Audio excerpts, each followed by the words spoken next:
Chapter 38 of Mansfield Park, by Jane Austen. The novelty of travelling, and the happiness of being with William, soon produced their natural effect on Fanny's spirits, when Mansfield Park was fairly left behind, and by the time their first stage was ended, and they were to quit Sir Thomas's carriage, she was able to take leave of the old coachman, and send back proper messages, with cheerful looks. Of pleasant talk between the brother and sister there was no end.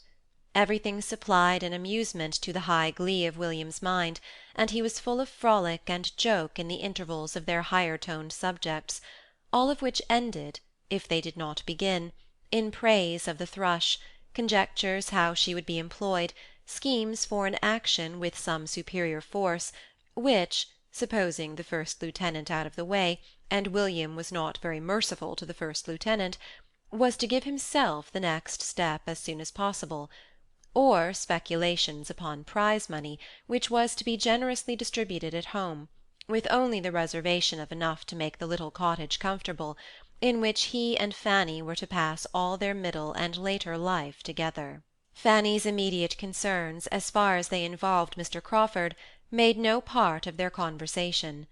William knew what had passed, and from his heart lamented that his sister's feelings should be so cold towards a man whom he must consider as the first of human characters, but he was of an age to be all for love, and therefore unable to blame, and knowing her wish on the subject, he would not distress her by the slightest allusion. She had reason to suppose herself not yet forgotten by Mr. Crawford. She had heard repeatedly from his sister within the 3 weeks which had passed since their leaving Mansfield, and in each letter there had been a few lines from himself, warm and determined like his speeches. It was a correspondence which Fanny found quite as unpleasant as she had feared. Miss Crawford's style of writing, lively and affectionate, was itself an evil, independent of what she was thus forced into reading from the brother's pen, for Edmund would never rest till she had read the chief of the letter to him, and then she had to listen to his admiration of her language and the warmth of her attachments. There had, in fact, been so much of message, of allusion, of recollection, so much of Mansfield in every letter, that Fanny could not but suppose it meant for him to hear, and to find herself forced into a purpose of that kind, compelled into a correspondence which was bringing her the addresses of the man she did not love, and obliging her to administer to the adverse passion of the man she did, was cruelly mortifying.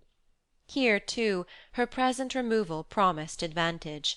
When no longer under the same roof with Edmund, she trusted that Miss Crawford would have no motive for writing strong enough to overcome the trouble, and that at Portsmouth their correspondence would dwindle into nothing. With such thoughts as these, among 10,000 others, Fanny proceeded in her journey safely and cheerfully, and as expeditiously as could rationally be hoped in the dirty month of February. They entered Oxford, but she could take only a hasty glimpse of Edmund's College as they passed along, and made no stop anywhere till they reached Newbury, where a comfortable meal, uniting dinner and supper, wound up the enjoyments and fatigues of the day. The next morning saw them off again at an early hour, and with no events and no delays, they regularly advanced, and were in the environs of Portsmouth while there was yet daylight for Fanny to look around her, and wonder at the new buildings. They passed the drawbridge and entered the town, and the light was only beginning to fail as, guided by William's powerful voice, they were rattled into a narrow street, leading from the High Street, and drawn up before the door of a small house now inhabited by Mr. Price. Fanny was all agitation and flutter, all hope and apprehension. The moment they stopped, a trollopy-looking maidservant, seemingly in wait for them at the door, stepped forward, and more intent on telling the news than giving them any help, immediately began with, "The thrush is gone out of harbour, please, sir, and one of the officers has been here to—" She was interrupted by a fine tall boy of 11 years old, who, rushing out of the house, pushed the maid aside, and while William was opening the chaise door himself, called out, "You are just in time. We have been looking for you this half-hour. The thrush went out of harbour this morning. I saw her. It was a beautiful sight. and they think she will have her orders in a day or two. And Mr. Campbell was here at 4 o'clock to ask for you. He has got one of the Thrush's boats and is going off to her at 6, and hoped you'd be here in time to go with him."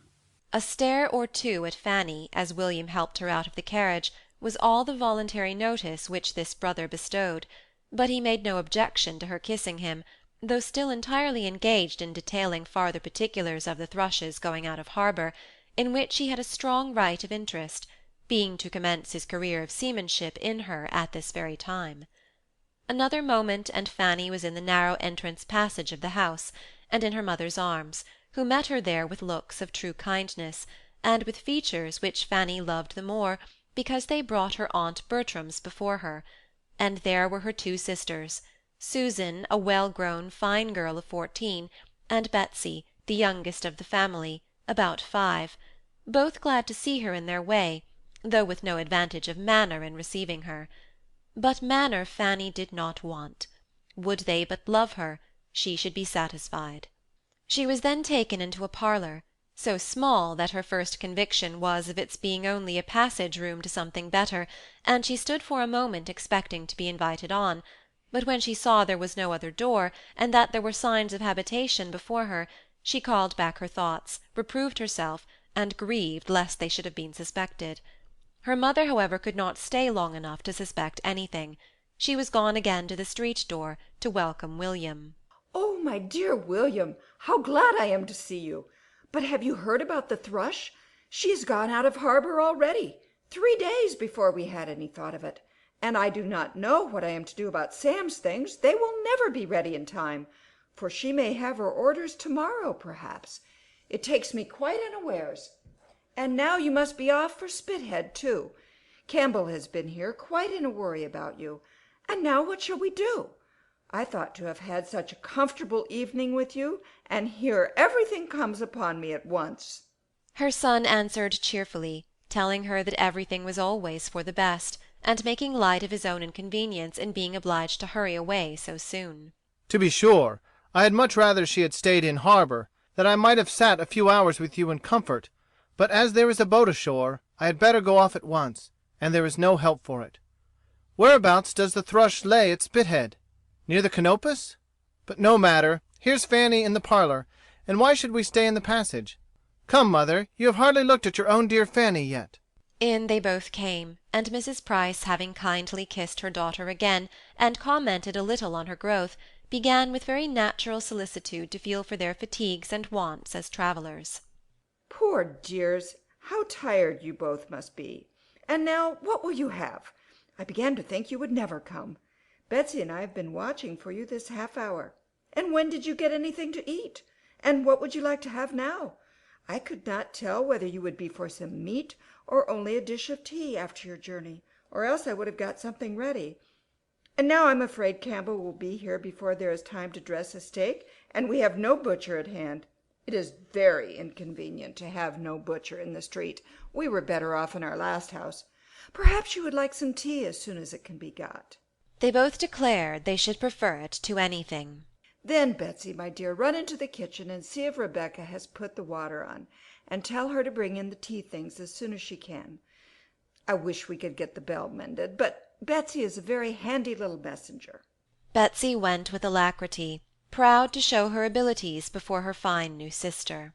"Dear me," continued the anxious mother, "what a sad fire we have got, and I dare say you are both starved with cold. Draw your chair nearer, my dear. I cannot think what Rebecca has been about. I am sure I told her to bring some coals half an hour ago. Susan, you should have taken care of the fire." "I was upstairs, mamma, moving my things," said Susan in a fearless, self-defending tone which startled Fanny. "You know you had just but settled that my sister Fanny and I should have the other room, and I could not get Rebecca to give me any help."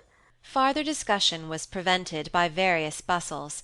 First the driver came to be paid, then there was a squabble between Sam and Rebecca about the manner of carrying up his sister's trunk, which he would manage all his own way, and lastly in walked Mr. Price himself, his own loud voice preceding him, as with something of the oath kind he kicked away his son's portmanteau and his daughter's bandbox in the passage, and called out for a candle.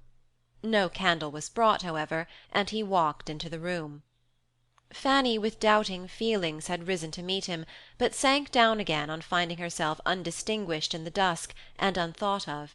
With a friendly shake of his son's hand, and an eager voice, he instantly began, "Ha! Welcome back, my boy. Glad to see you. Have you heard the news? The Thrush went out of harbor this morning. Sharp as the word, you see. By God, you are just in time. The doctor has been here inquiring for you. He has one of those boats and is to be off for Spithead by 6, so you had better go with him.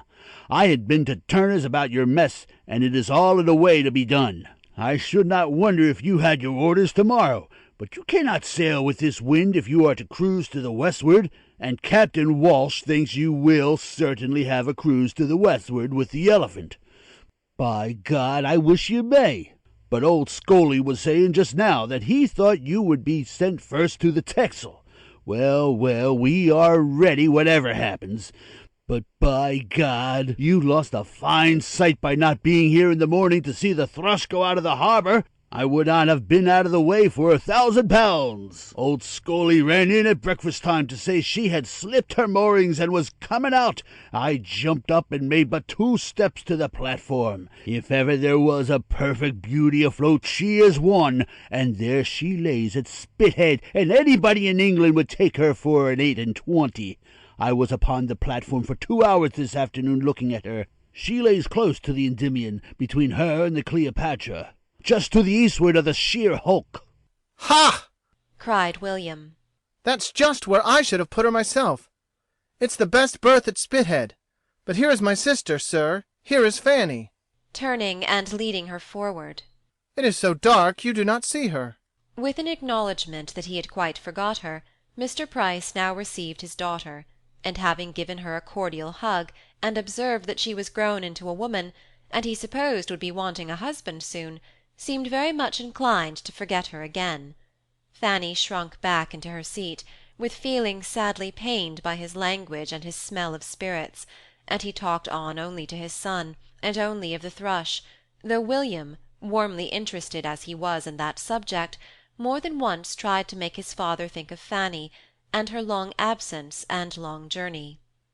After sitting some time longer, a candle was obtained, but as there was still no appearance of tea, nor, from Betsy's reports from the kitchen, much hope of any under a considerable period, William determined to go and change his dress, and make the necessary preparations for his removal on board directly, that he might have his tea in comfort afterwards. As he left the room, 2 rosy-faced boys, ragged and dirty, about 8 and 9 years old, rushed into it just released from school, and coming eagerly to see their sister, and tell that the Thrush was gone out of harbour. Tom and Charles. Charles had been born since Fanny's going away, but Tom she had often helped to nurse, and now felt a particular pleasure in seeing again. Both were kissed very tenderly, but Tom she wanted to keep by her, to try to trace the features of the baby she had loved and talked to, of his infant preference of herself. Tom, however, had no mind for such treatment. He came home not to stand and be talked to, but to run about and make a noise, and both boys had soon burst from her, and slammed the parlour door till her temples ached. She had now seen all that were at home. There remained only 2 brothers between herself and Susan, one of whom was a clerk in a public office in London, and the other midshipman on board an Indiaman.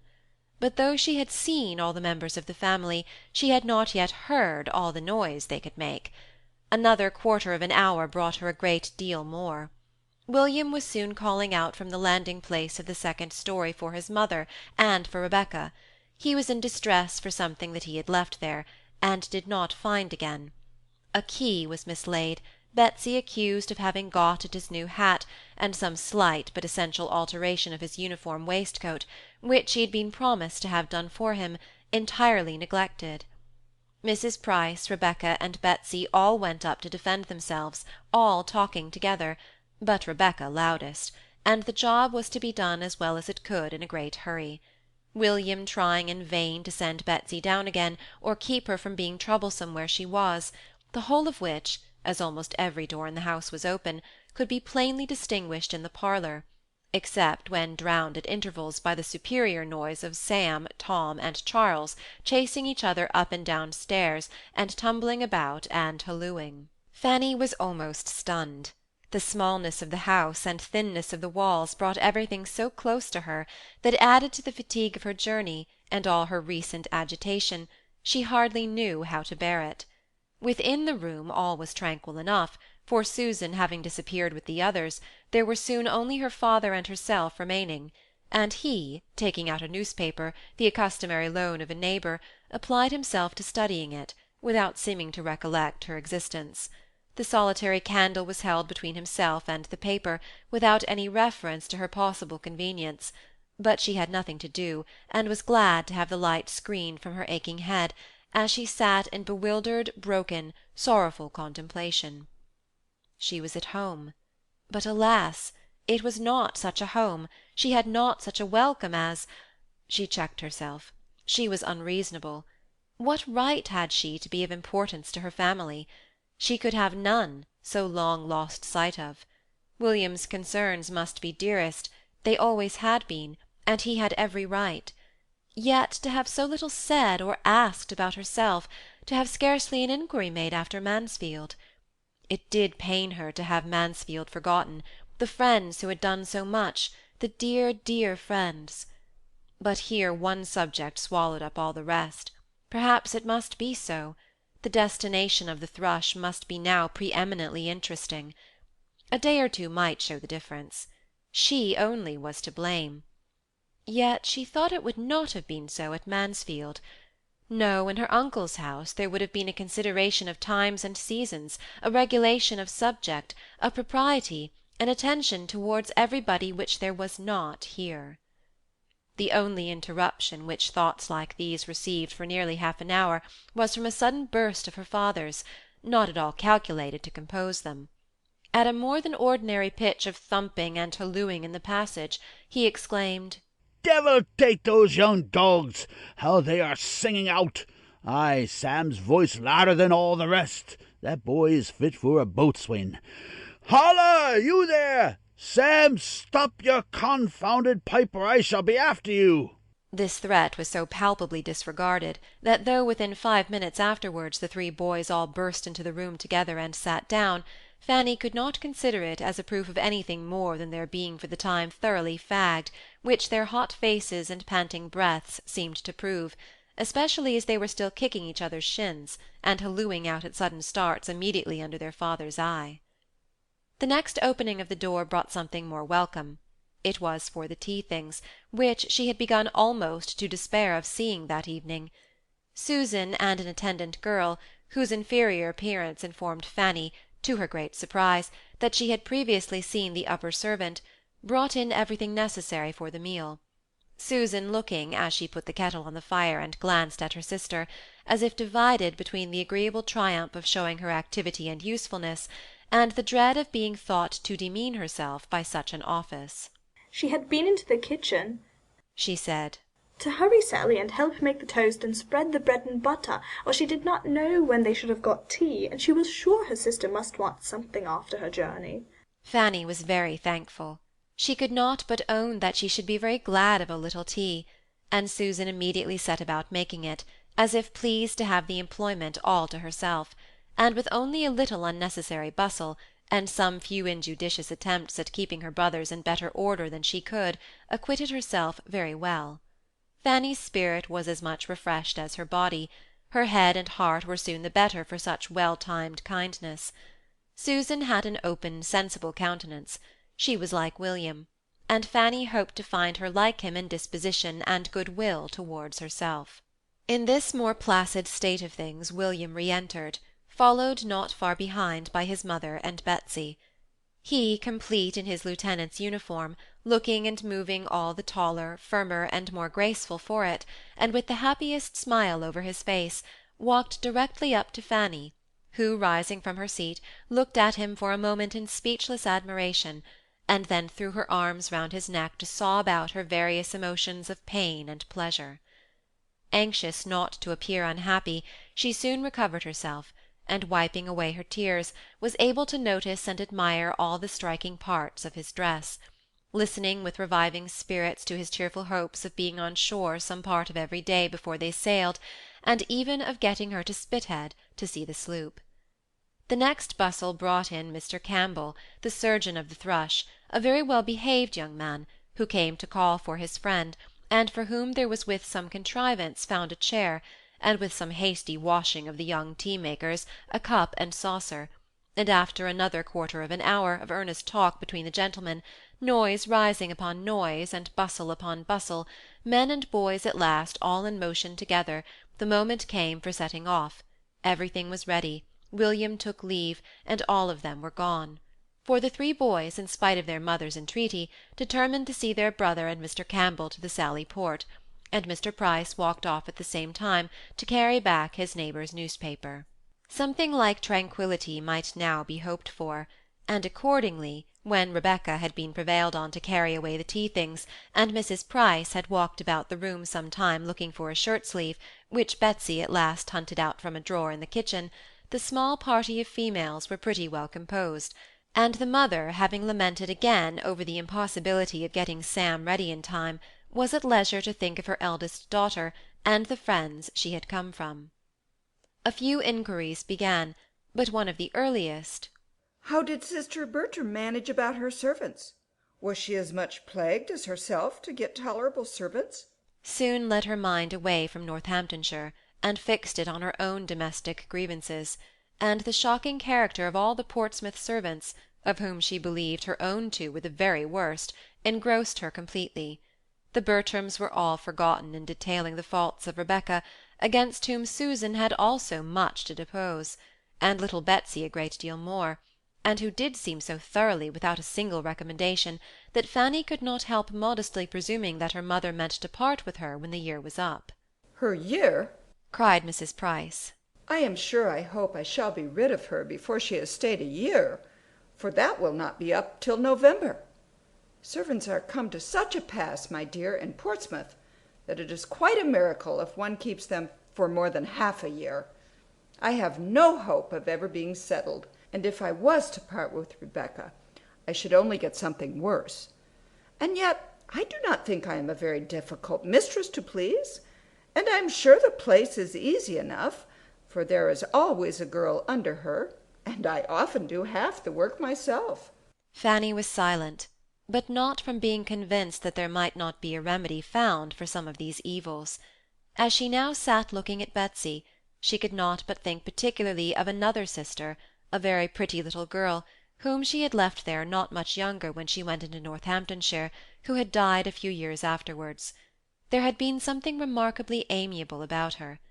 Fanny in those early days had preferred her to Susan, and when the news of her death had at last reached Mansfield, had for a short time been quite afflicted. The sight of Betsy brought the image of little Mary back again, but she would not have pained her mother by alluding to her for the world. While considering her with these ideas, Betsy, at a small distance, was holding out something to catch her eyes, meaning to screen it at the same time from Susan's. "What have you got there, my love?" said Fanny. "Come and show it to me." It was a silver knife.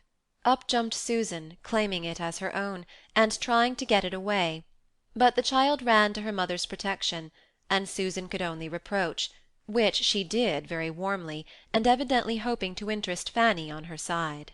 It was very hard that she was not to have her own knife. It was her own knife. Little sister Mary had left it to her upon her deathbed, and she ought to have had it to keep herself long ago, but mamma kept it from her, and was always letting Betsy get hold of it, and the end of it would be that Betsy would spoil it and get it for her own, though mamma had promised her that Betsy should not have it in her own hands. Fanny was quite shocked. Every feeling of duty, honour, and tenderness was wounded by her sister's speech and her mother's reply. Now, Susan, cried Mrs. Price in a complaining voice. now, how can you be so cross? You are always quarrelling about that knife. I wish you would not be so quarrelsome. Poor little Betsy, how cross Susan is to you. But you should not have taken it out, my dear, when I sent you to the drawer. You know I told you not to touch it, because Susan is so cross about it. I must hide it another time, Betsy. Poor Mary little thought it would be such a bone of contention when she gave it to me to keep, only 2 hours before she died. Poor little soul! She could but just speak to be heard, and she said so prettily, "Let Sister Susan have my nice mamma when I am dead and buried." Poor little dear! She was so fond of it, Fanny, that she would have it lay by her in bed all through her illness. It was the gift of her good godmother, old Mrs. Admiral Maxwell, only 6 weeks before she was taken for death. Poor little sweet creature! Well, she was taken away from evil to come. My own Betsy, fondling her, you have not the luck of such a good godmother. Aunt Norris lives too far off to think of such little people as you. Fanny had indeed nothing to convey from Aunt Norris, but a message to say she hoped that her goddaughter was a good girl, and learnt her book. There had been at one moment a slight murmur in the drawing-room at Mansfield Park about sending her a prayer-book, but no second sound had been heard of such a purpose. Mrs. Norris, however, had gone home and taken down 2 old prayer-books of her husband with that idea, but upon examination the ardour of generosity went off. One was found to have too small a print for child's eyes, and the other to be far too cumbersome for her to carry about.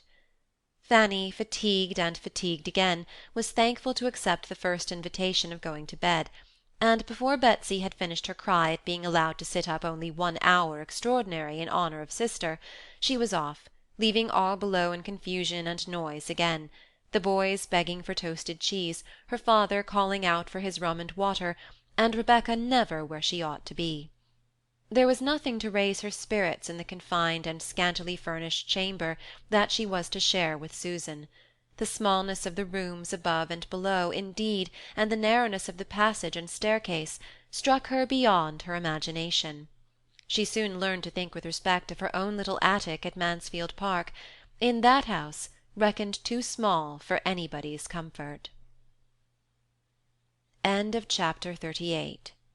Chapter 39 of Mansfield Park, by Jane Austen.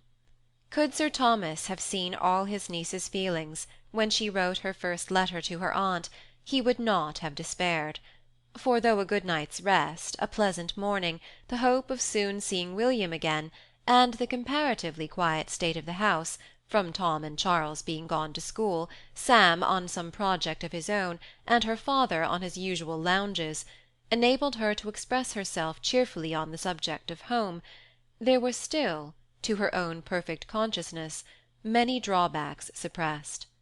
Could he have seen only half that she felt before the end of a week, he would have thought Mr. Crawford sure of her, and been delighted with his own sagacity. Before the week ended, it was all disappointment. In the first place, William was gone. The Thrush had had her orders, the wind had changed, and he was sailed within 4 days from their reaching Portsmouth, and during those days she had seen him only twice, in a short and hurried way, when he had come ashore on duty. There had been no free conversation, no walk on the ramparts, no visit to the dockyard, no acquaintance with the Thrush, nothing of all that they had planned and depended on. Everything in that quarter failed her, except William's affection. His last thought on leaving home was for her. He stepped back again to the door to say, "Take care of Fanny, mother. She is tender, and not used to rough it like the rest of us. I charge you, take care of Fanny."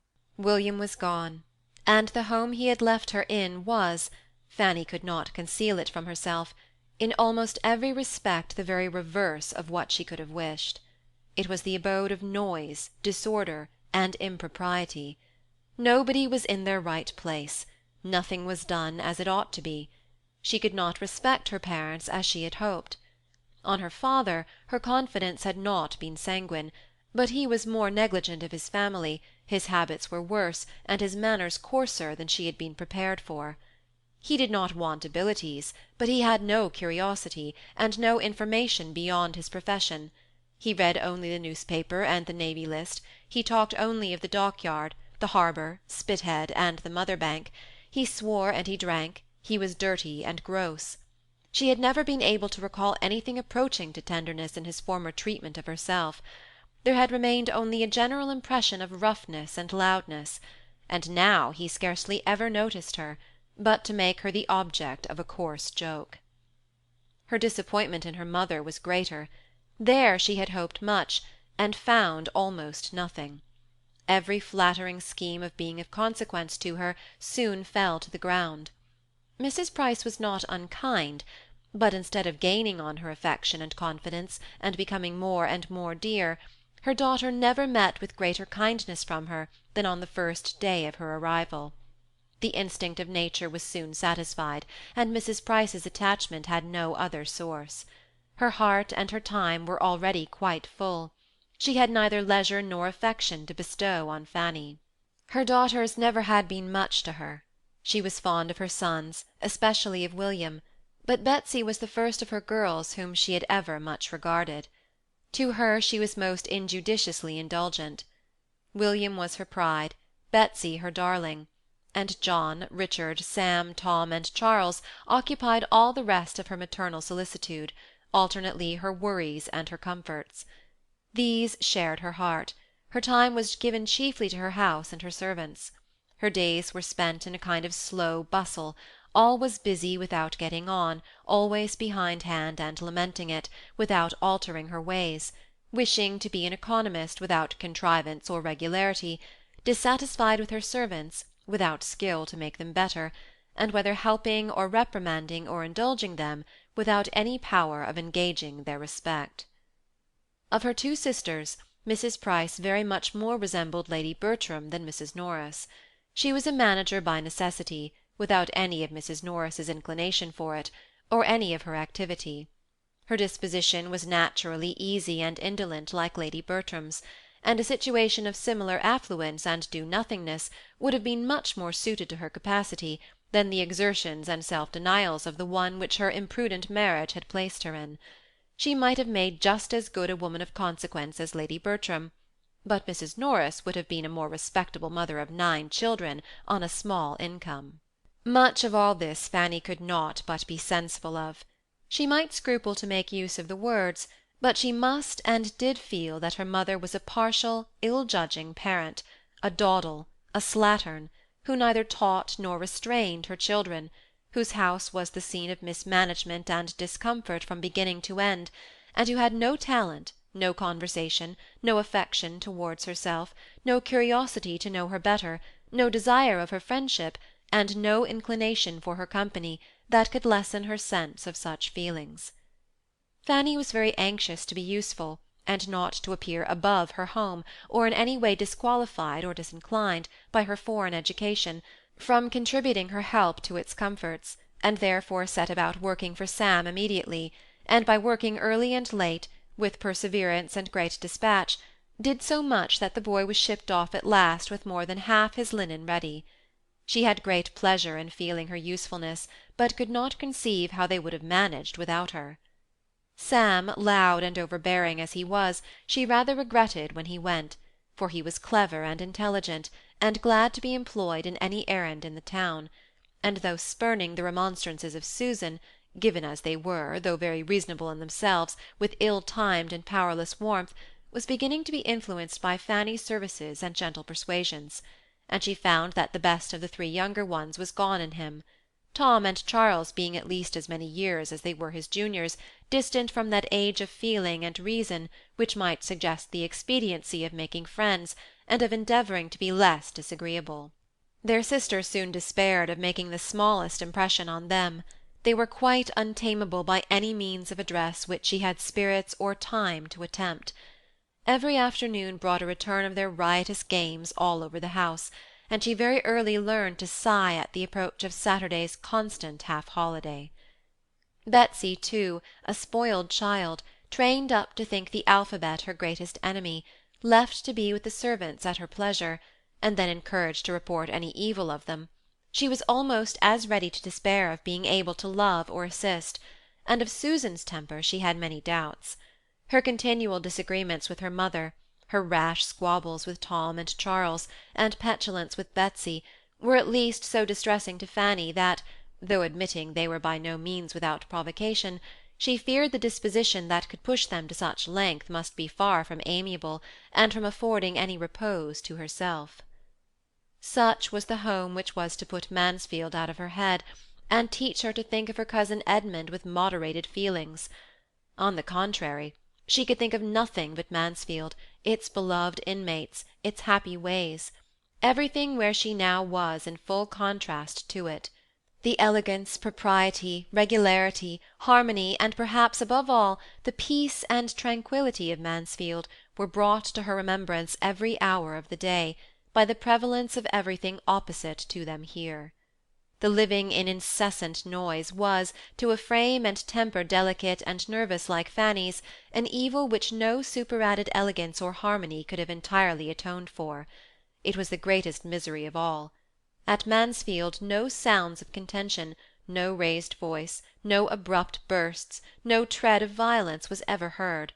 All proceeded in a regular course of cheerful orderliness. Everybody had their due importance, everybody's feelings were consulted. If tenderness could be ever supposed wanting, good sense and good breeding supplied its place, and as to the little irritations sometimes introduced by Aunt Norris, they were short, they were trifling, they were as a drop of water to the ocean, compared with the ceaseless tumult of her present abode. Here everybody was noisy, every voice was loud, excepting perhaps her mother's, which resembled the soft monotony of Lady Bertram's, only worn into fretfulness. Whatever was wanted was hallooed for, and the servants hallooed out their excuses from the kitchen. The doors were in constant banging, the stairs were never at rest, nothing was done without a clatter, nobody sat still, and nobody could command attention when they spoke. In a review of the two houses, as they appeared to her before the end of a week, Fanny was tempted to apply to them Dr. Johnson's celebrated judgment as to matrimony and celibacy, and say that though Mansfield Park might have some pains, Portsmouth could have no pleasures. Chapter 40 of Mansfield Park by Jane Austen.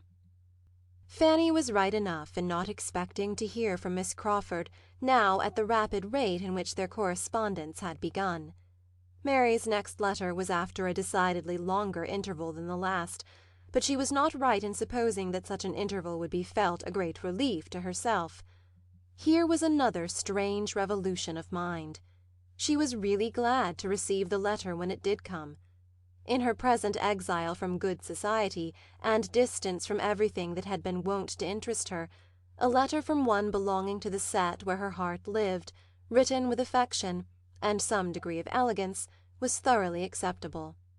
The usual plea of increasing engagements was made in excuse for not having written to her earlier. "And now that I have begun," she continued, "my letter will not be worth your reading, for there will be no little offering of love at the end, no 3 or 4 lines passionnées from the most devoted H.C. in the world, for Henry is in Norfolk. Business called him to Everingham 10 days ago.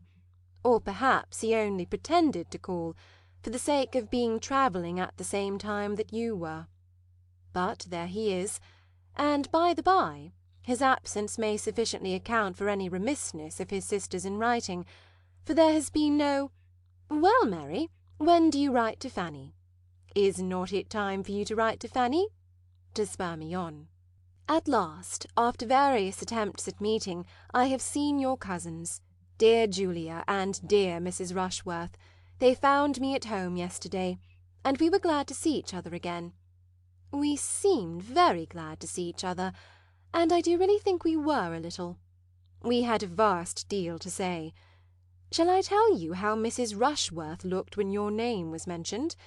I did not use to think her wanting in self-possession, but she had not quite enough for the demands of yesterday. Upon the whole, Julia was in the best looks of the two, at least after you were spoken of. There was no recovering the complexion from the moment that I spoke of Fanny, and spoke of her as a sister should. But Mrs. Rushworth's day of good looks will come. We have cards for her first party on the 28th. Then she will be in beauty, for she will open one of the best houses in Wimpole Street. I was in it 2 years ago, when it was Lady Lascelles, and prefer it to almost any I know in London, and certainly she will then feel, to use a vulgar phrase, that she has got her pennyworth for her penny. Henry could not have afforded her such a house. I hope she will recollect it and be satisfied, as well she may, with moving the Queen of a palace, though the King may appear best in the background, and as I have no desire to tease her, I shall never force your name upon her again. She will grow sober by degrees. From all that I hear and guess, Baron Wildenheim's attentions to Julia continue, but I do not know that he has any serious encouragement. She ought to do better. A poor honourable is no catch, and I cannot imagine any liking in the case. For take away his rants, and the poor Baron has nothing. What a difference a vowel makes! If his rents were but equal to his rants! Your cousin Edmund moves slowly, detained perchance by parish duties. There may be some old woman at Thornton Lacey to be converted. I am unwilling to fancy myself neglected for a young one. Adieu, my dear Fanny. This is a long letter from London. Write me a pretty one in reply to gladden Henry's eyes when he comes back, and send me an account of all the dashing young captains whom you disdain for his sake. There was great food for meditation in this letter, and chiefly for unpleasant meditation, and yet with all the uneasiness it supplied, it connected her with the absent, it told her of people and things about whom she had never felt so much curiosity as now, and she would have been glad to have been sure of such a letter every week. Her correspondence with her Aunt Bertram was her only concern of higher interest. As for any society in Portsmouth that could at all make amends for deficiencies at home, there were none within the circle of her father's and mother's acquaintance to afford her the smallest satisfaction.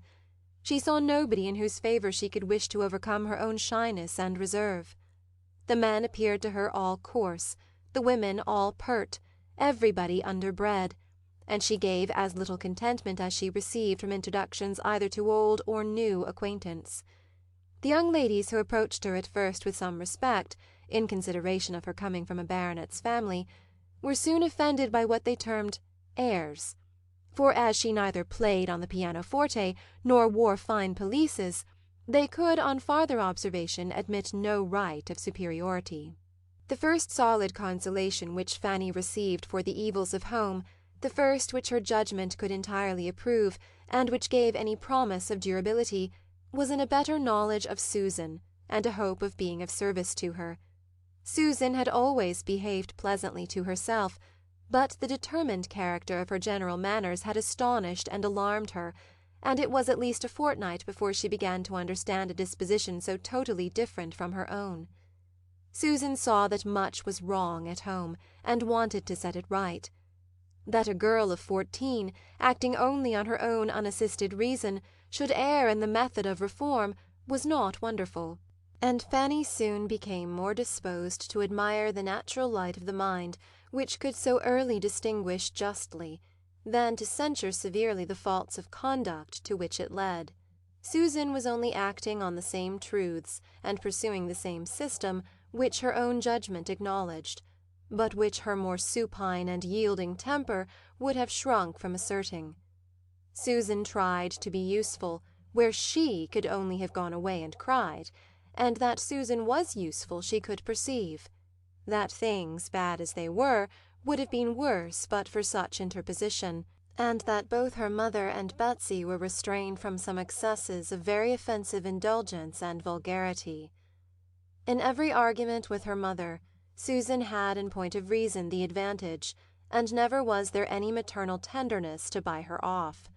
The blind fondness which was for ever producing evil around her she had never known. There was no gratitude for affection past or present to make her better bear with its excesses to the others. All this became gradually evident, and gradually placed Susan before her sister as an object of mingled compassion and respect. That her manner was wrong, however, at times very wrong, her measures often ill-chosen and ill-timed, and her looks and language very often indefensible, Fanny could not cease to feel, but she began to hope they might be rectified. Susan, she found, looked up to her, and wished for her good opinion, and new as anything like an office of authority was to Fanny, new as it was to imagine herself capable of guiding or informing any one, she did resolve to give occasional hints to Susan, and endeavour to exercise for her advantage the juster notions of what was due to everybody, and what would be wisest for herself, which her own more favoured education had fixed in her. Her influence, or at least the consciousness and use of it, originated in an act of kindness by Susan, which, after many hesitations of delicacy, she at last worked herself up to. It had very early occurred to her that a small sum of money might perhaps restore peace forever on the sore subject of the silver knife, canvassed as it now was continually, and the riches which she was in possession herself, her uncle having given her £10 at parting, made her as able as she was willing to be generous. But she was so wholly unused to confer favours except on the very poor, so unpractised in removing evils or bestowing kindnesses among her equals, and so fearful of appearing to elevate herself as a great lady at home, that it took some time to determine that it would not be unbecoming in her to make such a present. It was made, however, at last. A silver knife was bought for Betsy, and accepted with great delight, its newness giving it every advantage over the other that could be desired. Susan was established in the full possession of her own, Betsy handsomely declaring that now she had got one so much prettier herself she should never want that again, and no reproach seemed conveyed to the equally satisfied mother, which Fanny had almost feared to be impossible. The deed thoroughly answered, a source of domestic altercation was entirely done away, and it was the means of opening Susan's heart to her, and giving her something more to love and be interested in. Susan showed that she had delicacy. Pleased as she was to be mistress of property which she had been struggling for at least 2 years, she yet feared that her sister's judgment had been against her, and that a reproof was designed her for having so struggled as to make the purchase necessary for the tranquillity of the house. Her temper was open. She acknowledged her fears, blamed herself for having contended so warmly, and from that hour Fanny, understanding the worth of her disposition and perceiving how fully she was inclined to seek her good opinion and refer to her judgment, began to feel again the blessing of affection, and to entertain the hope of being useful to a mind so much in need of help, and so much deserving it. She gave advice too sound to be resisted by a good understanding, and given so mildly and considerately as to not irritate an imperfect temper, and she had the happiness of observing its good effects not unfrequently. More was not expected by one who, while seeing all the obligation and expediency of submission and forbearance, saw also with sympathetic acuteness of feeling all that must be hourly grating to a girl like Susan. Her greatest wonder on the subject soon became, not that Susan should have been provoked into disrespect and impatience against her better knowledge, but that so much better knowledge, so many good notions should have been hers at all, and that, brought up in the midst of negligence and error, she should have formed such proper opinions of what ought to be. She, who had had no cousin Edmund to direct her thoughts or fix her principles. The intimacy thus begun between them was a material advantage to each. By sitting together upstairs, they avoided a great deal of the disturbance of the house. Fanny had peace, and Susan learned to think it no misfortune to be quietly employed. They sat without a fire, but that was a privation familiar even to Fanny, and she suffered the less because reminded by it of the east room. It was the only point of resemblance. In space, light, furniture, and prospect, there was nothing alike in the 2 apartments, and she often heaved a sigh at the remembrance of all her books and boxes and various comforts there. By degrees the girls came to spend the chief of the morning upstairs, at first only in working and talking, but after a few days the remembrance of the said books grew so potent and stimulative that Fanny found it impossible not to try for books again. There were none in her father's house, but wealth is luxurious and daring, and some of hers found its way to a circulating library. She became a subscriber, amazed at being anything in propria persona, amazed at her own doings in every way, to be a renter, a chooser of books, and to be having anyone's improvement in view in her choice. But so it was. Susan had read nothing, and Fanny longed to give her a share in her own first pleasures, and inspire a taste for the biography and poetry which she delighted in herself. In this occupation she hoped, moreover, to bury some of the recollections of Mansfield, which were too apt to seize her mind if her fingers only were busy, and especially at this time hoped it might be useful in diverting her thoughts from pursuing Edmund to London, whither, on the authority of her aunt's last letter, she knew he was gone. She had no doubt of what would ensue. The promised notification was hanging over her head. The postman's knock within the neighbourhood was beginning to bring its daily terrors, and if reading could banish the idea for even half an hour, it was something gained. End of Chapter 40. Chapter 41 of Mansfield Park, by Jane Austen. A week was gone since Edmund might be supposed in town, and Fanny had heard nothing of him. There were 3 different conclusions to be drawn from his silence, between which her mind was in fluctuation, each of them at times being held the most probable. Either his going had been again delayed, or he had yet procured no opportunity of seeing Miss Crawford alone, or he was too happy for letter-writing. One morning about this time, Fanny, having now been nearly 4 weeks from Mansfield, a point which she had never failed to think over and calculate every day, as she and Susan were preparing to remove as usual upstairs, they were stopped by the knock of a visitor, whom they felt they could not avoid, from Rebecca's alertness in going to the door, a duty which always interested her beyond any other. It was a gentleman's voice. It was a voice that Fanny was just turning pale about, when Mr. Crawford walked into the room. Good sense, like hers, will always act when really called upon, and she found that she had been able to name him to her mother, and recall her remembrance of the name as that of William's friend, though she could not previously have believed herself capable of uttering a syllable at such a moment. The consciousness of his being known there only as William's friend was some support. Having introduced him, however, and being all reseated, the terrors that occurred of what this visit might lead to were overpowering, and she fancied herself on the point of fainting away. While trying to keep herself alive, their visitor, who had at first approached her with as animated a countenance as ever, was wisely and kindly keeping his eyes away, and giving her time to recover, while he devoted himself entirely to her mother, addressing her and attending to her with the utmost politeness and propriety, at the same time with a degree of friendliness, of interest at least, which was making his manner perfect. Mrs. Price's manners were also at their best. Warmed by the sight of such a friend to her son, and regulated by the wish of appearing to advantage before him, she was overflowing with gratitude, artless maternal gratitude, which could not be unpleasing. Mr. Price was out, which she regretted very much. Fanny was just recovered enough to feel that she could not regret it, for to her many other sources of uneasiness was added the severe one of shame for the home in which he found her. She might scold herself for the weakness, but there was no scolding it away.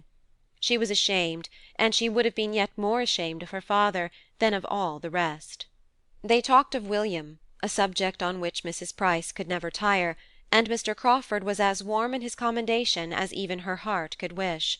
She felt that she had never seen so agreeable a man in her life, and was only astonished to find that, so great and so agreeable as he was, he should be come down to Portsmouth neither on a visit to the Port Admiral, nor the Commissioner, nor yet with the intention of going over to the island, nor of seeing the dockyard. Nothing of all that she had been used to think of as the proof of importance, or the employment of wealth, had brought him to Portsmouth. He had reached it late the night before, was come for a day or two, was staying at the Crown, had accidentally met with a navy officer or two of his acquaintance since his arrival, but had no object of that kind in coming. By the time he had given all this information, it was not unreasonable to suppose that Fanny might be looked at and spoken to, and she was tolerably able to bear his eye, and hear that he had spent half an hour with his sister the evening before his leaving London, that she had sent her best and kindest love, but had had no time for writing, that he thought himself lucky in seeing Mary for even half an hour, having spent scarcely 24 hours in London, after his return from Norfolk, before he set off again, that her cousin Edmund was in town, had been in town, he understood, a few days, that he had not seen him himself, but that he was well, had left them all well at Mansfield, and was to dine, as yesterday, with the Frasers. Fanny listened collectedly, even to the last mentioned circumstance, nay, it seemed a relief to her worn mind to be at any certainty, and the words, "Then by this time it is all settled," passed internally without more evidence of emotion than a faint blush. After talking a little more about Mansfield, a subject in which her interest was most apparent, Crawford began to hint at the expediency of an early walk. It was a lovely morning, and at that season of the year a fine morning so often turned off that it was wisest for everybody not to delay their exercise. And such hints producing nothing, he soon proceeded to a positive recommendation to Mrs. Price and her daughters to take their walk without loss of time. Now they came to an understanding. Mrs. Price, it appeared, scarcely ever stirred out of doors except of a Sunday. She owned she could seldom, with her large family, find time for a walk. Would she not, then, persuade her daughters to take advantage of such weather, and allow him the pleasure of attending them? Mrs. Price was greatly obliged and very complying. Her daughters were very much confined. Portsmouth was a sad place. They did not often get out, and she knew that they had some errands in the town, which they would be very glad to do. And the consequence was that Fanny, strange as it was, strange, awkward, and distressing, found herself and Susan, within 10 minutes, walking towards the High Street with Mr. Crawford. It was soon pain upon pain, confusion upon confusion, for they were hardly in the High Street before they met her father, whose appearance was not the better from its being Saturday. He stopped, and ungentlemanlike as he looked, Fanny was obliged to introduce him to Mr. Crawford. She could not have a doubt of the manner in which Mr. Crawford must be struck. He must be ashamed and disgusted altogether. He must soon give her up, and cease to have the smallest inclination for the match.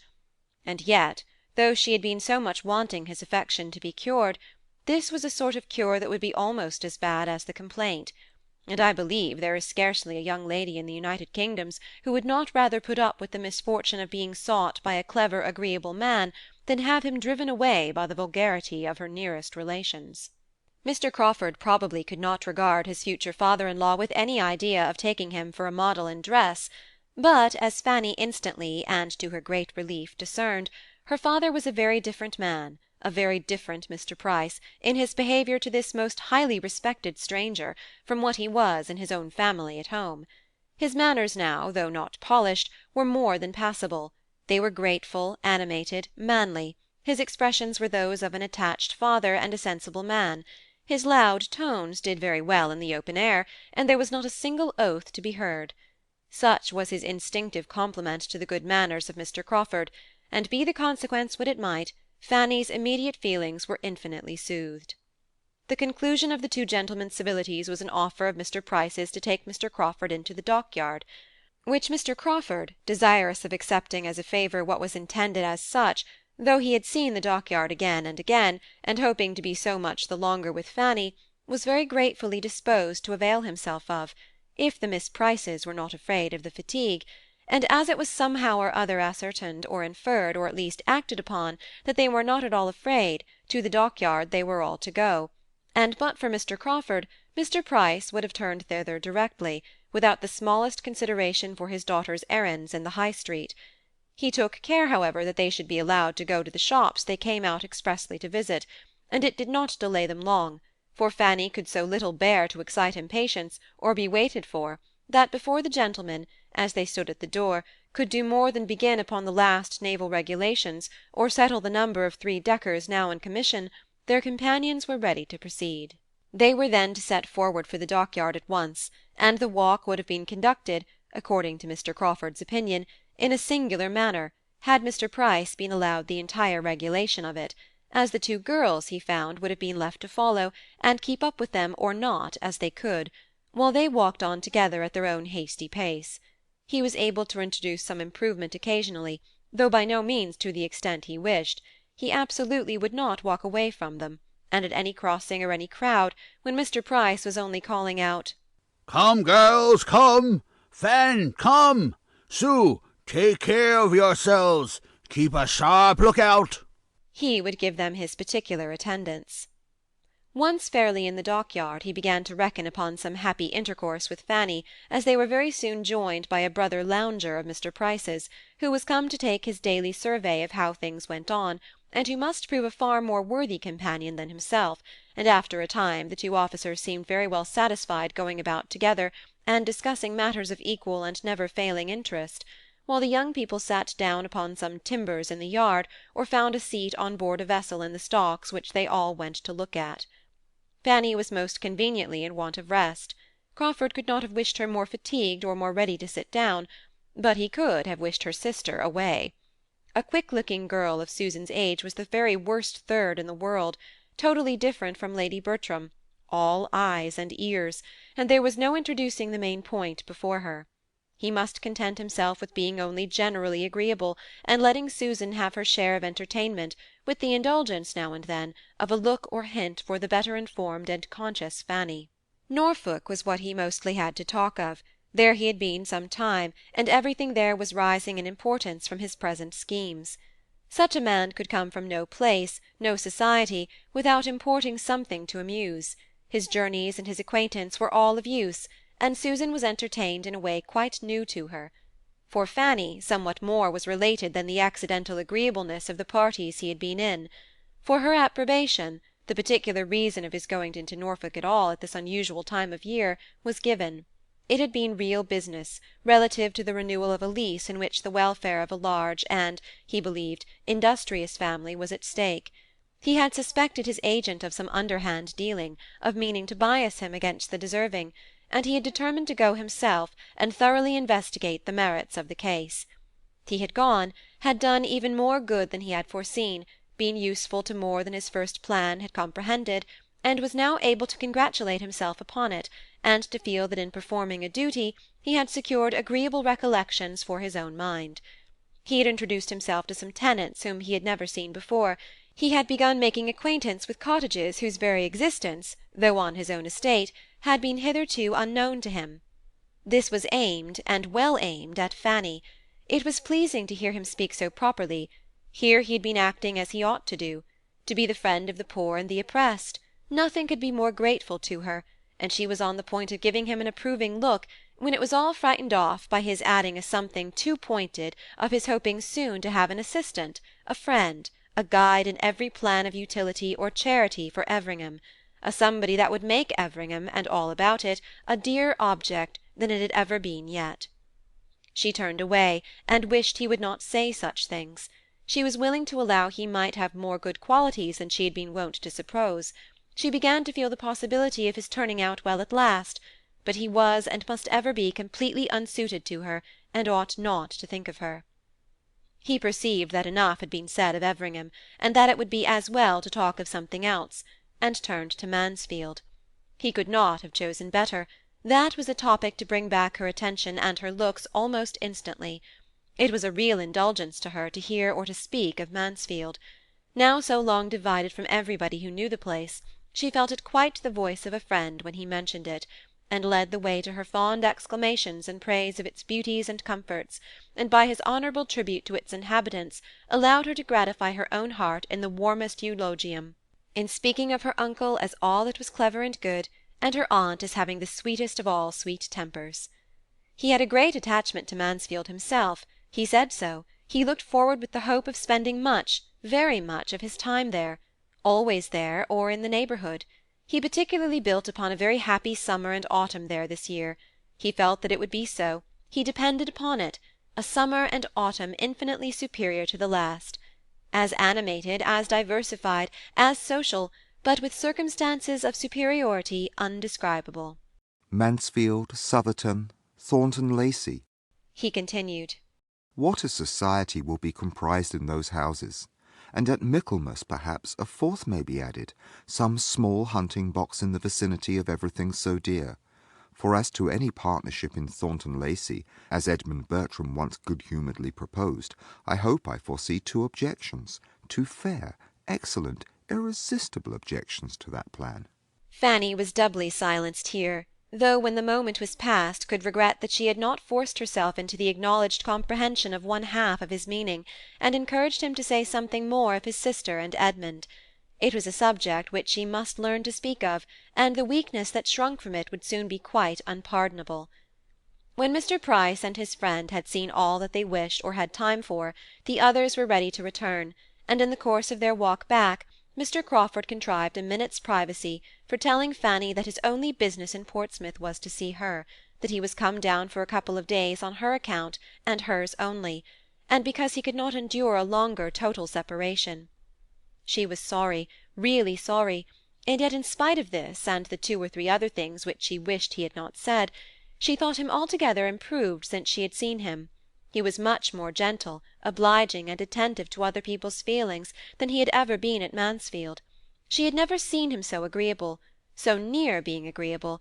His behaviour to her father could not offend, and there was something particularly kind and proper in the notice he took of Susan. He was decidedly improved.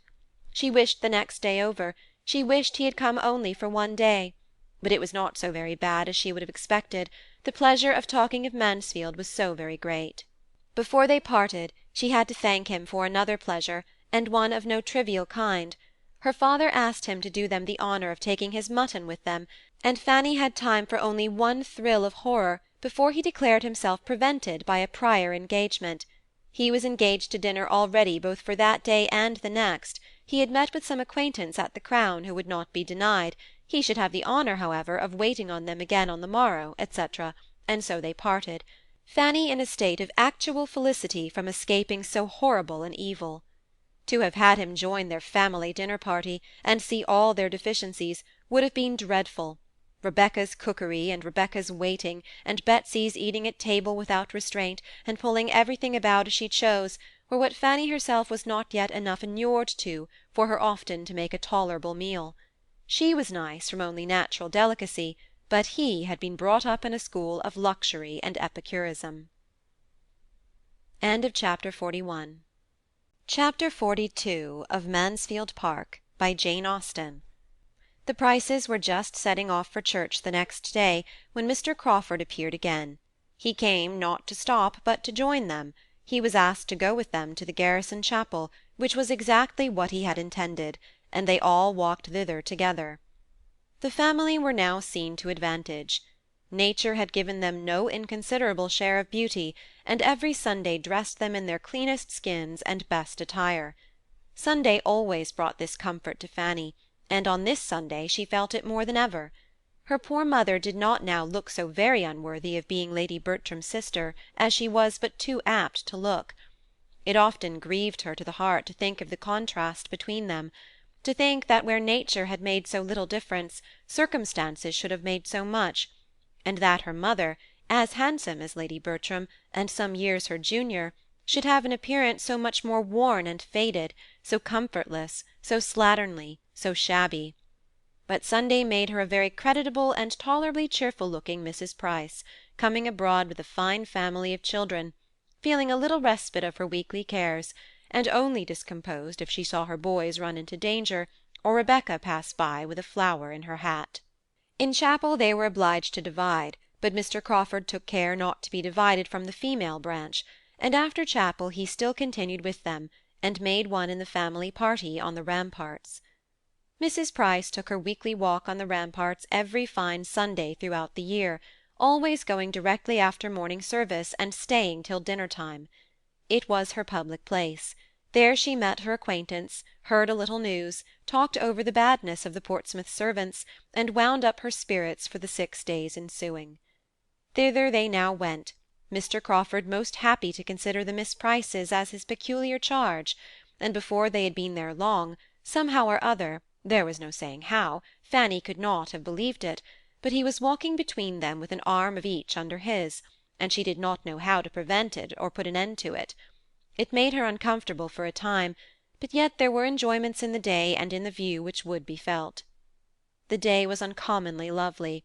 It was really March, but it was April in its mild air, brisk soft wind, and bright sun, occasionally clouded for a minute, and everything looked so beautiful under the influence of such a sky, the effects of the shadows pursuing each other on the ships at Spithead and the island beyond, with the ever-varying hues of the sea, now at high water, dancing in its glee and dashing against the ramparts with so fine a sound, produced altogether such a combination of charms for Fanny as made her gradually almost careless of the circumstances under which she felt them. Nay, had she been without his arm, she would soon have known that she needed it, for she wanted strength for a 2 hours' saunter of this kind, coming, as it generally did, upon a week's previous inactivity.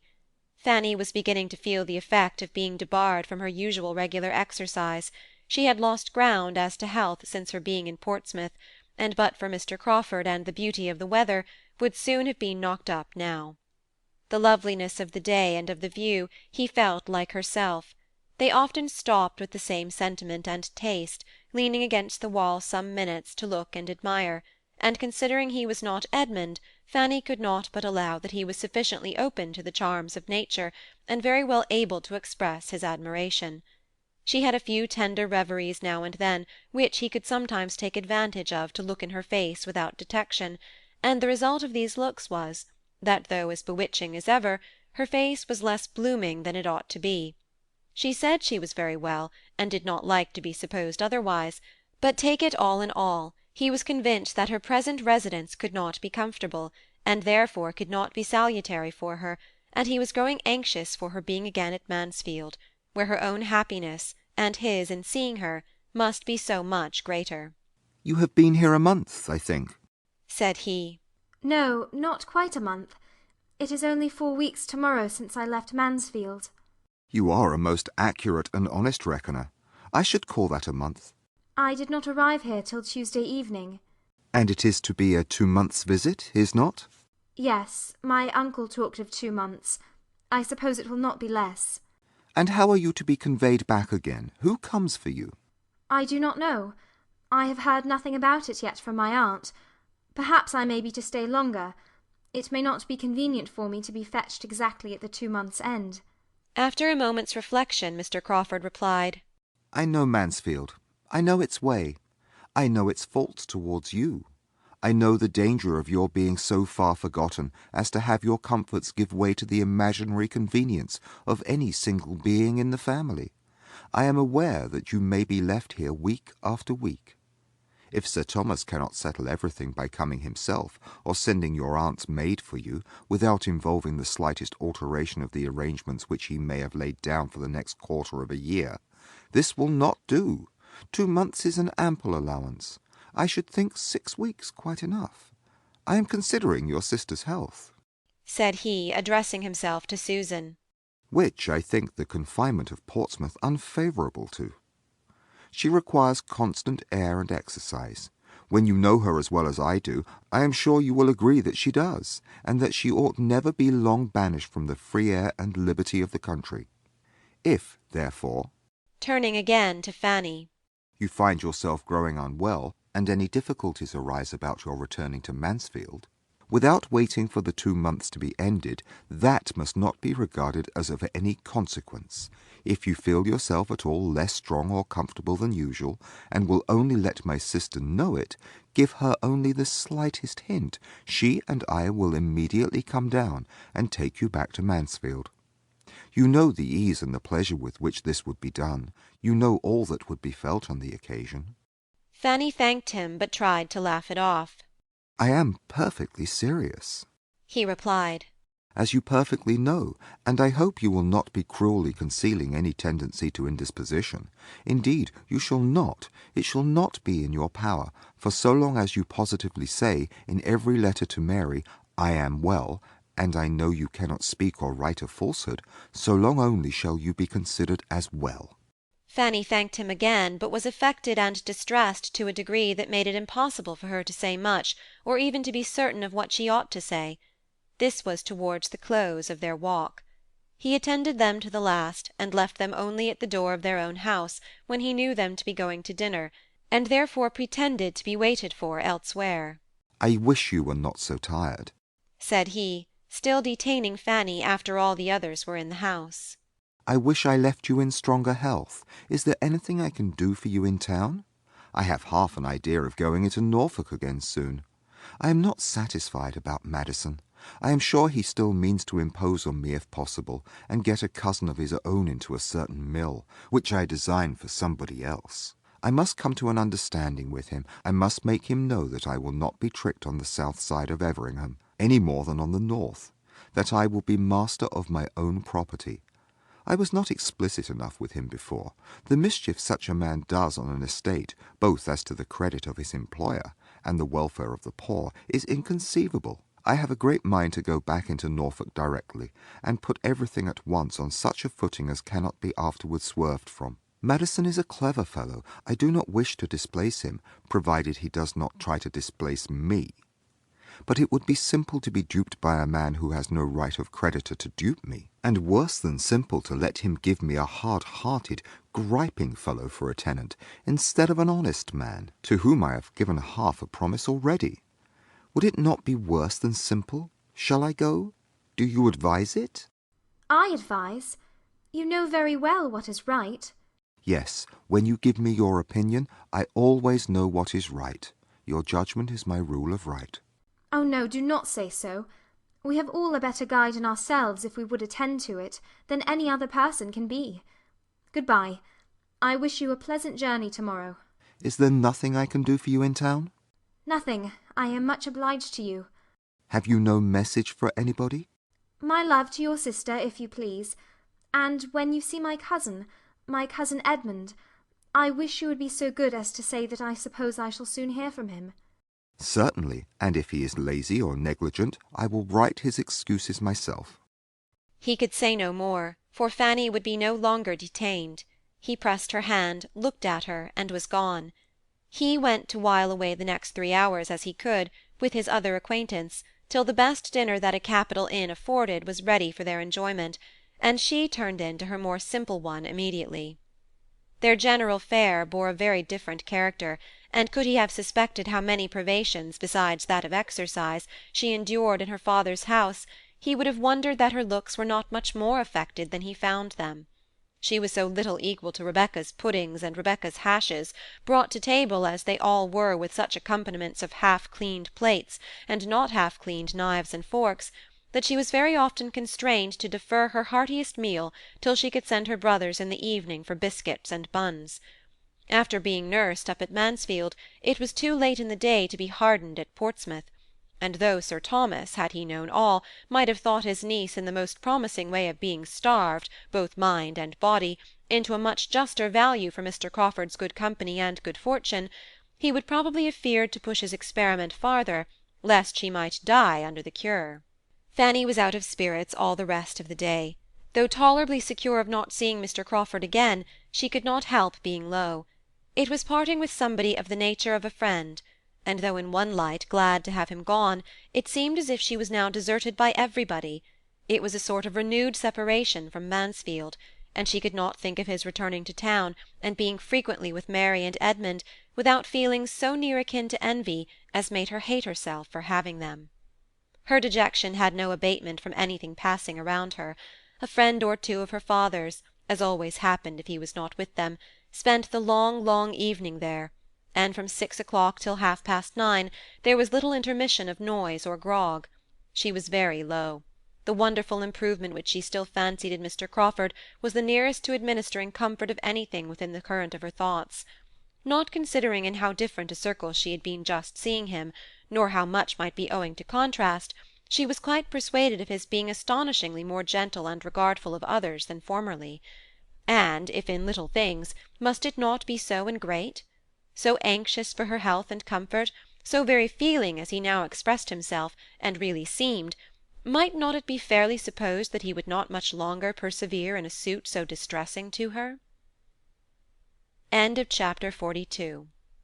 Chapter 43 of Mansfield Park, by Jane Austen. It was presumed that Mr. Crawford was travelling back to London on the morrow, for nothing more was seen of him at Mr. Price's, and 2 days afterwards it was a fact ascertained to Fanny by the following letter from his sister, opened and read by her, on another account, with the most anxious curiosity. I have to inform you, my dearest Fanny, that Henry's been down to Portsmouth to see you, that he had a delightful walk with you to the dockyard last Saturday, and one still more to be dwelt on the next day on the ramparts, when the balmy air, the sparkling sea, and your sweet looks and conversation were all together in the most delicious harmony, and afforded sensations which are to raise ecstasy even in retrospect. This, as well as I understand, is to be the substance of my information. He makes me write, but I do not know what else is to be communicated, except this said visit to Portsmouth, and these 2 said walks, and his introduction to your family, especially to a fair sister of yours, a fine girl of 15, who was of the party on the ramparts, taking her first lesson, I presume, in love. I have not time for writing much, but it would be out of place if I had, for this is to be a mere letter of business, penned for the purpose of conveying necessary information, which could not be delayed without risk of evil. My dear, dear Fanny, if I had you here, how I would talk to you! You should listen to me till you were tired, and advise me till you were still tired more, but it is impossible to put 100th part of my great mind on paper, so I will abstain altogether, and leave you to guess what you like. I have no news for you. You have politics, of course, and it would be too bad to plague you with the names of people and parties that fill up my time. I ought to have sent you an account of your cousin's first party, but I was lazy, and now it is too long ago. Suffice it that everything was just as it ought to be, in a style that any of her connections must have been gratified to witness, and that her own dress and manners did her the greatest credit. My friend Mrs. Fraser is mad for such a house, and it would not make me miserable. I go to Lady Stornoway after Easter. She seems in high spirits, and very happy. I fancy Lord S. is very good-humoured and pleasant in his own family, and I do not think him so very ill-looking as I did. At least, one sees many worse. He will not do by the side of your cousin Edmund. Of the last-mentioned hero, what shall I say? If I avoided his name entirely, it would look suspicious. I will say, then, that we have seen him 2 or 3 times, and that my friends here are very much struck with his gentlemanlike appearance. Mrs. Fraser, no bad judge, declares she knows but 3 men in town who have so good a person, height, and air; and I must confess, when he dined here the other day, there were none to compare with him, and we were a party of 16. Luckily there is no distinction of dress nowadays to tell tales. But, yours affectionately. I had almost forgot. It was Edmund's fault. He gets into my head more than does me good. One very material thing I had to say from Henry and myself. I mean about our taking you back into Northamptonshire. My dear little creature, do not stay at Portsmouth to lose your pretty looks. Those vile sea breezes are the ruin of beauty and health. My poor aunt always felt affected if within 10 miles of the sea, which the Admiral of course never believed, but I know it was so. I am at your service and Henry's at an hour's notice. I should like the scheme, and we would make a little circuit and show you Everingham in our way, and perhaps you would not mind passing through London and seeing the inside of St. George's, Hanover Square. Only keep your cousin Edmund from me at such a time. I should not like to be tempted. What a long letter! One word more. Henry, I find, has some idea of going into Norfolk again upon some business that you approve, but this cannot possibly be permitted before the middle of next week. That is, he cannot anyhow be spared till after the 14th, for we have a party that evening. The value of a man like Henry on such an occasion is what you can have no conception of. So you must take it upon my word to be inestimable. He will see the Rushworths, which I own I am not sorry for, having a little curiosity, and so I think has he, though he will not acknowledge it. This was a letter to be run through eagerly, to be read deliberately, to supply matter for much reflection, and to leave everything in greater suspense than ever. The only certainty to be drawn from it was, that nothing decisive had yet taken place. Edmund had not yet spoken. How Miss Crawford really felt, how she meant to act, or might act without or against her meaning, whether his importance to her were quite what it had been before the last separation, whether, if lessened, it were likely to lessen more, or to recover itself, were subjects for endless conjecture, and to be thought of on that day and many days to come, without producing any conclusion. The idea that returned the oftenest was that Miss Crawford, after proving herself cooled and staggered by a return to London habits, would yet prove herself in the end too much attached to him to give him up. She would try to be more ambitious than her heart would allow. She would hesitate, she would tease, she would condition, she would require a great deal, but finally she would accept. This was Fanny's most frequent expectation: a house in town, That, she thought, must be impossible. Yet there was no saying what Miss Crawford might not ask. The prospect for her cousin grew worse and worse. The woman who could speak of him, and speak only of his appearance! What an unworthy attachment! To be deriving support from the commendations of Mrs. Fraser, she who had known him intimately half a year! Fanny was ashamed of her. Those parts of the letter which related only to Mr. Crawford and herself touched her in comparison slightly. Whether Mr. Crawford went into Norfolk before or after the 14th was certainly no concern of hers. Though, everything considered, she thought he would go without delay. That Miss Crawford should endeavour to secure a meeting between him and Mrs. Rushworth was all in her worst line of conduct, and grossly unkind and ill-judged. But she hoped he would not be actuated by any such degrading curiosity. He acknowledged no such inducement, and his sister ought to have given him credit for better feelings than her own. She was yet more impatient for another letter from town after receiving this than she had been before, and for a few days was so unsettled by it altogether, by what had come, and what might come, that her usual readings and conversation with Susan were much suspended. She could not command her attention as she wished. If Mr. Crawford remembered her message to her cousin, she thought it very likely, most likely, that he would write to her at all events. It would be most consistent with his usual kindness, and till she got rid of this idea, till it gradually wore off, by no letters appearing in the course of 3 or 4 days more, she was in a most restless, anxious state. At length a something like composure succeeded. Suspense must be submitted to, and must not be allowed to wear her out and make her useless. Time did something, her own exertions something more, and she resumed her attentions to Susan, and again awakened the same interest in them. Susan was growing very fond of her, and though without any of the early delight in books which had been so strong in Fanny, with a disposition much less inclined to sedentary pursuits, or to information for information's sake, she had so strong a desire of not appearing ignorant, as, with a good clear understanding, made her a most attentive, profitable, thankful pupil. Fanny was her oracle. Fanny's explanations and remarks were a most important addition to every essay or every chapter of history. What Fanny told her of former times dwelt more on her mind than the pages of Goldsmith, and she paid her sister the compliment of preferring her style to that of any printed author. The early habit of reading was wanting. Their conversations, however, were not always on subjects so high as history or morals. Others had their hour, and of lesser matters none returned so often, or remained so long between them, as Mansfield Park, a description of the people, the manners, the amusements, the ways of Mansfield Park. Susan, who had an innate taste for the genteel and well-appointed, was eager to hear, and Fanny could not but indulge herself in dwelling on so beloved a theme. She hoped it was not wrong, though after a time Susan's very great admiration of everything said or done in her uncle's house, and earnest longing to go into Northamptonshire, seemed almost to blame her for exciting feelings which could not be gratified.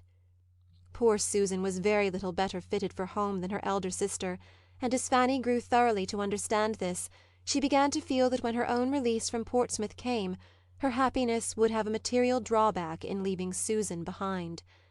That a girl so capable of being made everything good should be left in such hands distressed her more and more. Were she likely to have a home to invite her to, what a blessing it would be! And had it been possible for her to return Mr. Crawford's regard, the probability of his being very far from objecting to such a measure would have been the greatest increase of all her own comforts.